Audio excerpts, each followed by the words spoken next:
Shalom, selamat pagi Bapak, Ibu, Saudara. Terima kasih telah bergabung bersama kami dalam renungan harian Jemaat GKJ Bandung. Bersama kita akan mendengarkan firman Tuhan dan merenungkannya. Sabtu, 5 Agustus 2023. Selamat pagi Jemaat GKJ Bandung dan simpatisan yang dikasihi dan yang mengasihi Tuhan. Marilah kita membuka aktivitas kita pada hari ini dengan bersama-sama membaca dan merenungkan firman Tuhan. Namun sebelumnya marilah kita memohon pertolongan Roh Kudus di dalam doa. Mari kita berdoa. Dalam kasih dan kemurahan-Mu kami bersyukur ya Tuhan untuk hari baru yang Tuhan berikan untuk kami, untuk istirahat yang Tuhan sediakan bagi kami semalam, sehingga kami siap untuk menyongsong segala tugas dan tanggung jawab kami.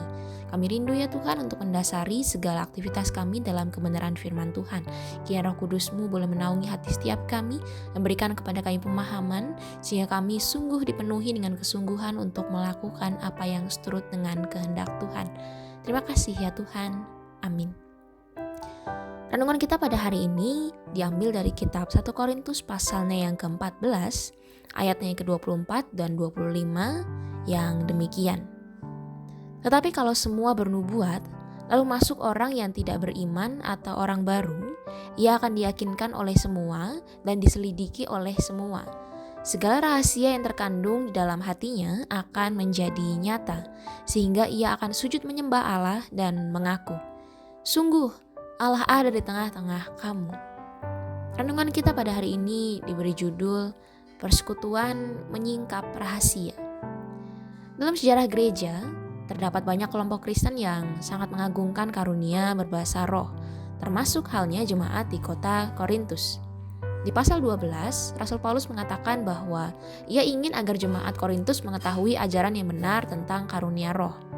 Lalu kemudian memasuki pasal 14, Rasul Paulus melanjutkan uraian tentang pentingnya kasih dalam pasal 13 dan mengingatkan kembali jemaat Korintus untuk mengejar hal yang paling utama dalam kehidupan orang Kristen, yaitu memiliki kasih.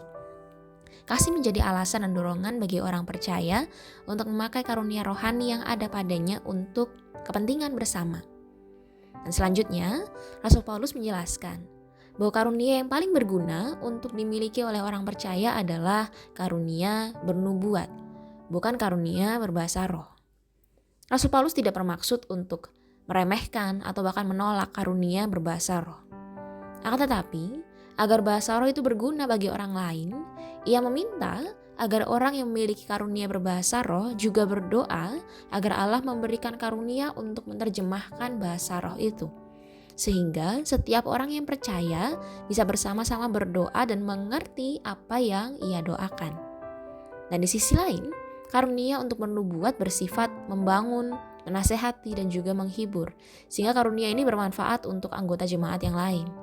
Secara khusus, karunia ini bermanfaat ketika ada orang baru atau orang yang belum beriman datang ke gereja, karena karunia bernubuat menumbuhkan iman.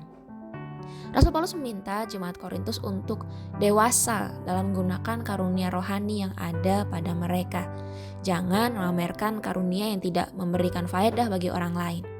Dan seharusnya karunia digunakan untuk membangun orang lain karena kita mengasihi Tuhan dan mengasihi gerejanya. Jemaat yang dikasihi Tuhan, persekutuan orang percaya adalah sebuah persekutuan yang terbuka. Artinya, semua orang diterima untuk menjadi bagian dari persekutuan itu. Sifat persekutuan yang terbuka tidak bisa dipahami dalam arti bahwa semua orang bisa keluar masuk seenak hatinya. Ikatan yang mengikat kuat persaudaraan itu adalah cinta kasih yang benar kepada Tuhan Yesus dan kepada sesama. Itulah yang menjadi penguat bagi sebuah persekutuan. Persekutuan orang percaya harusnya mampu untuk membentuk peluang di mana orang yang baru hadir dan menyaksikan bahwa ada gereja bernubuat bisa menyingkapkan rahasia-rahasia ilahi sehingga mata hati setiap orang melihat bahwa sungguh Tuhan ada di tengah-tengah mereka. Rahasia yang paling besar untuk disingkapkan oleh persekutuan adalah bahwa setiap hal diselidiki dan diyakinkan oleh semua sampai akhirnya mata hati terbuka bahwa Tuhan ada di tengah persekutuan yang sedang dan terus-menerus menyelamatkan dan memulihkan.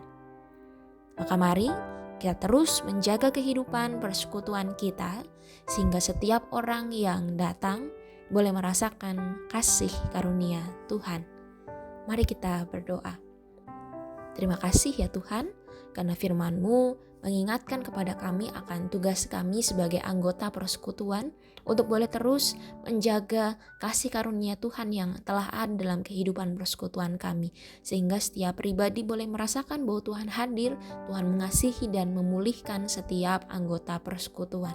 Baik dalam kehidupan kami sebagai anggota keluarga, sebagai pelayan di gereja, di tempat kami bekerja, dimanapun Tuhan mengutus kami mengimani bahwa itulah tempat kami harus mengupayakan semangat persekutuan dalam persaudaraan. Terima kasih ya Tuhan, ke dalam tangan-Mu kami serahkan hidup kami. Amin.